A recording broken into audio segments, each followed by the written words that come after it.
I'm Red Beach. Hi, I'm Rod Morgenstein. Hi, I'm Paul Taylor. Hi, I'm Kip Winger.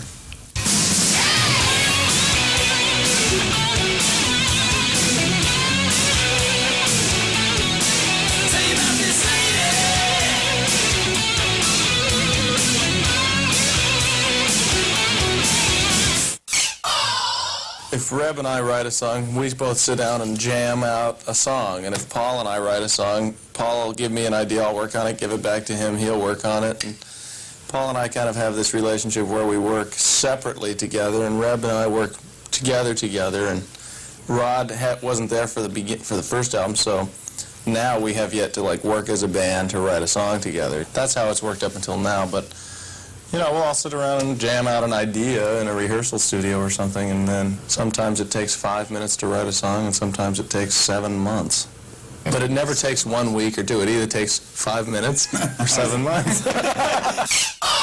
The first time I heard our tunes on the radio, you know, it's a real flattering feeling. You know, you work a long time to, you know, you write and you do all these bands, and I think, you know, that's kind of like a milestone for you when you finally hear it make it on the radio. The Beatles were probably one of the first bands that I related to, and I always wanted to emulate Ringo, and I was just always running around the house looking for things to hit. I started playing bass when I was 7. But before that, I was in the Suzuki method for piano playing when I was 6 and a half. Was there a little piano? It was a little piano, yeah. 88 piece. And I used to learn Grand Funk off the record. My musical influences while I was growing up were probably, you know, I mean, it was the Monkees. It was whatever, you know, my sister and my brother used to listen to, I used to listen to. The Cowsills. Bobby Sherman. Until Aerosmith came around, and that just totally made me turn into a headbanger. A lot of people. Black Sabbath, Jethro Tull, Led Zeppelin, the Beatles, Rush, James Gang, Joe Walsh. B.B. King, I loved his guitar playing. I loved the blues styles of that. But I progressed into all the other stuff like these guys, you know, Zeppelin and Aerosmith, and, you know, I came around and ended up rocking, you know.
As for our second video, 17. What does "She's a Magic Mountain" mean? She's a use your imagination. mountain. She's a magic mountain. She's a... I thought maybe she was an amusement She's a park magic or what? mountain.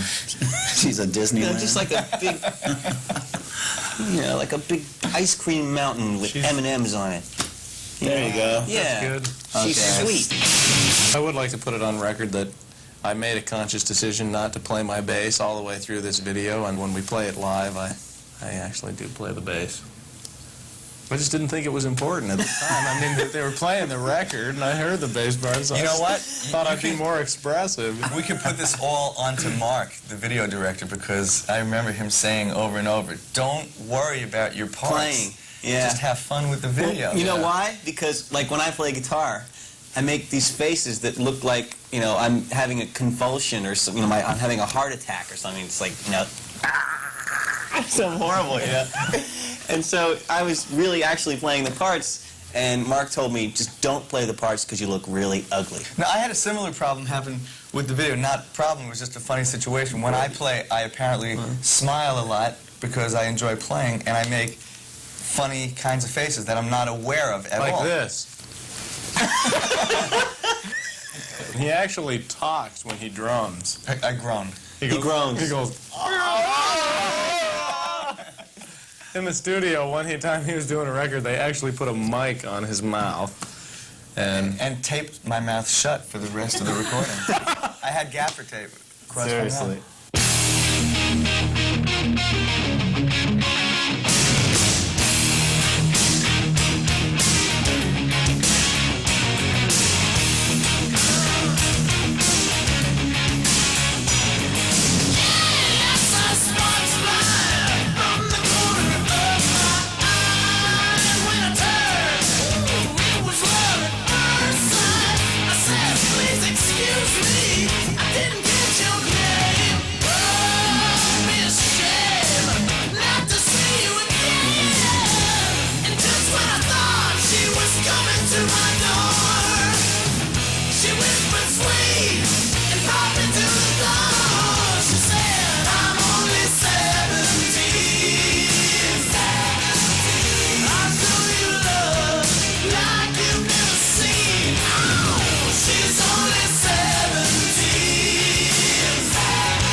we get along famously on the road.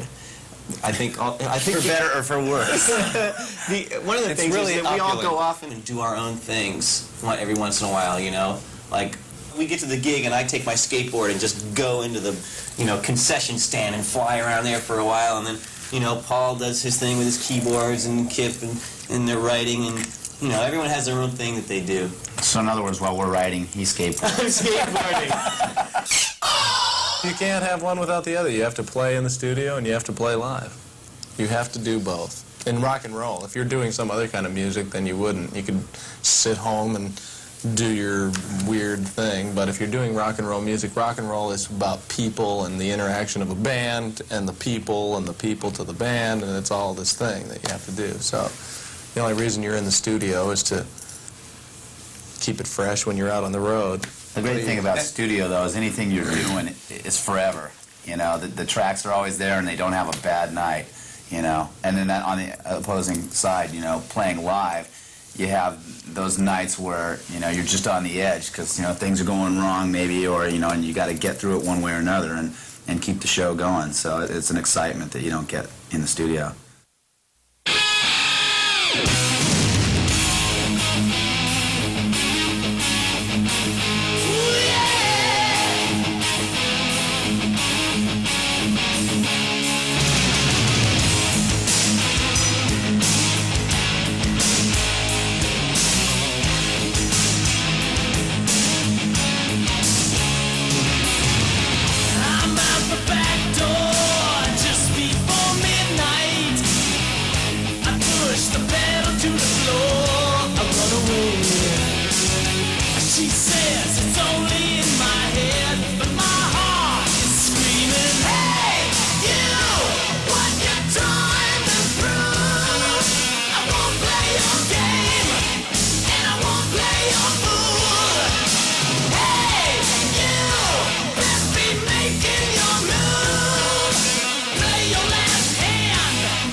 I didn't expect any kind of thing on a successful level that way. I just did one day at a time. That's all we do. We go, well, today we've got to do an interview or do a show or do whatever we do, and we just do it and try to do it as good as we can and hope that everyone digs it, Whenever I think about what we've accomplished with this thing, it just really freaks me out, so I don't think about it, and I just think about, what we're going to do in the future, and set new goals. When everything was in place, it just kind of started happening, and I could feel that it was happening, But we'd all look at each other and we wouldn't really say anything because we'd think that would be bad voodoo. Everything has just been incredible in a nice, gradually steady upward climb. We've gone a long way past any expectations any of us had for this record. Because I remember, when I got a phone call that we sold 16,000 albums, I couldn't even believe it. I was like, great! So with the band, I don't want to become like this, kind of sensation one year. I don't want to have 1 year where we sell so many records that we'll never do it again. I just want to sell steadily. You have to really believe very strongly in yourself and be totally committed to what you're doing. Then go out and buy home recording gear and go home and write your face off. That's it. That's all you do.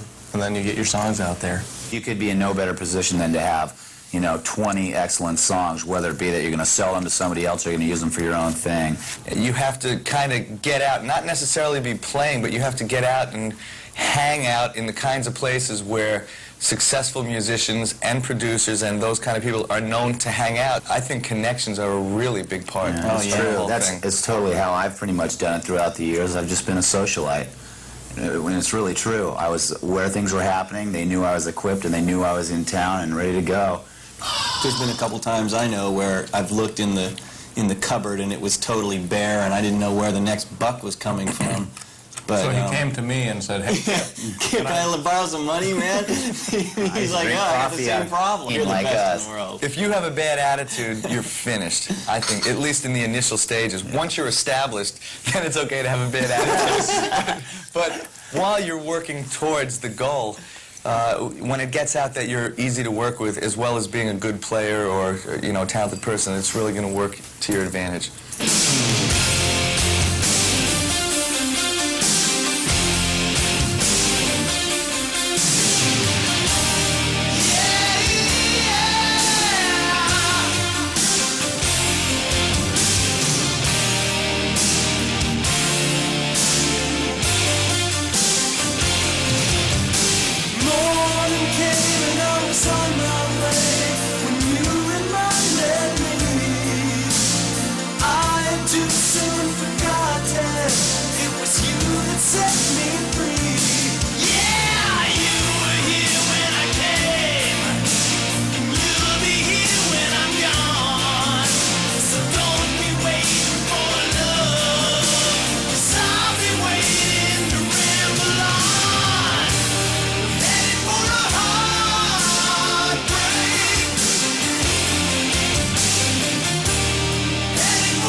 I'm working with all these great musicians, and I can make the kind of record that I've always wanted to hear growing up, you know? Real heavy licks that are kind of complicated to play, but real melodic lines that you're singing over it, like 17 is, or, you know, most of the songs on the record. The reason is because Paul's into one certain thing, and then he was into another thing in Reb, and I was into all different things, so when we write, it all kind of makes this mishmash of all our different styles and ends up working. It could end up not working as easily as it works. We just got lucky, you know, that because we all have like the kind of same ear. Like Paul will hear a melody or something, and I'll automatically think that's good because we have the same type of ear, and same with Reb and Ron, so that's why it works, you know. Yeah, I think something that's really interesting about the Winter sound is that all of a sudden something will be going along that's fairly typical of the rock sound, and then all of a sudden some kind of curve will get thrown in there that might be something that you may hear in a fusion or a jazz rock or a classical kind of direction. Hungry, beginning with a string quartet that Kip wrote, that's sort of not your typical rock thing, but it really works well. I'll tell you something. The reason I got into that kind of writing was that I saw that pop music was going too far in the way of machines and all that kind of stuff for albums.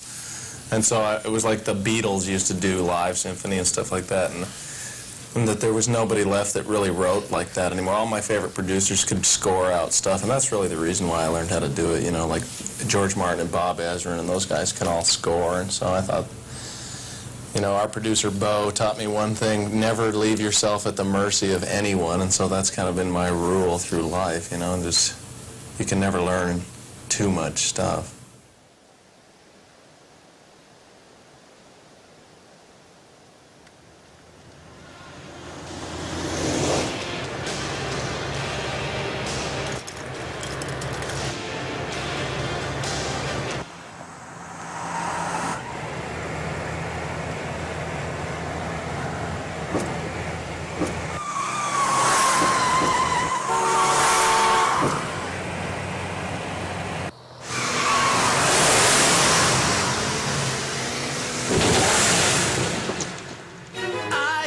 Ticking on the clock, counting every day I've been alone.